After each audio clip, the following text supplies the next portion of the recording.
NEA is in charge naman of together with the electric cooperatives. And how much is their subsidy for next year?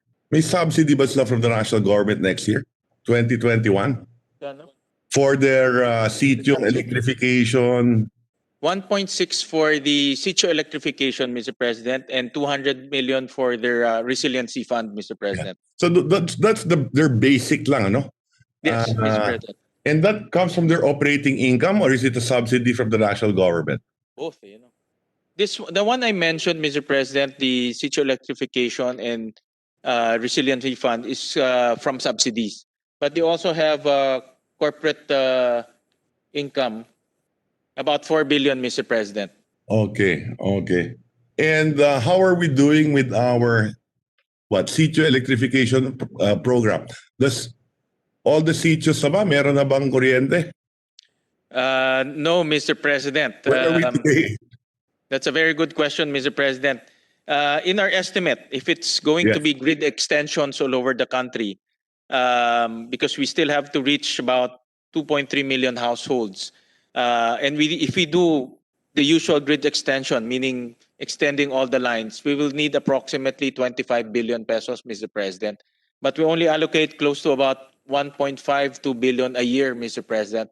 That's why it will take time to reach all of those 2.3 million households, Mr. So President. until today, 2.3 million households have no electricity.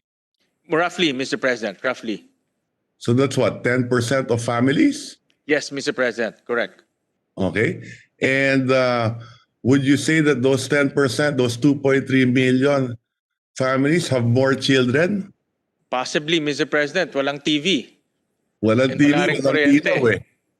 Correct, Mr. President. Gagawa na lang ng bata yun. Correct, Mr. President.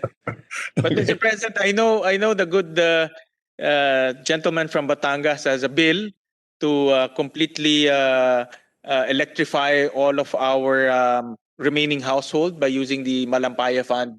And, also, that's right.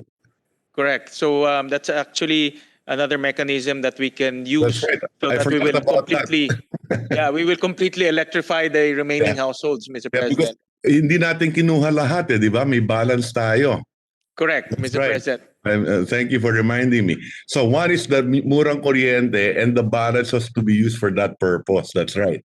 Correct, because we will only need 25 billion theoretically to electrify everything, and the balance is about 200 something, for in the balance of Malampaya. Let's pass that immediately. Yes, Mr. President. And Mr. President, on top of that, I requested the Energy family to accept the Litter of Light challenge, because you challenged me. Thank you. Then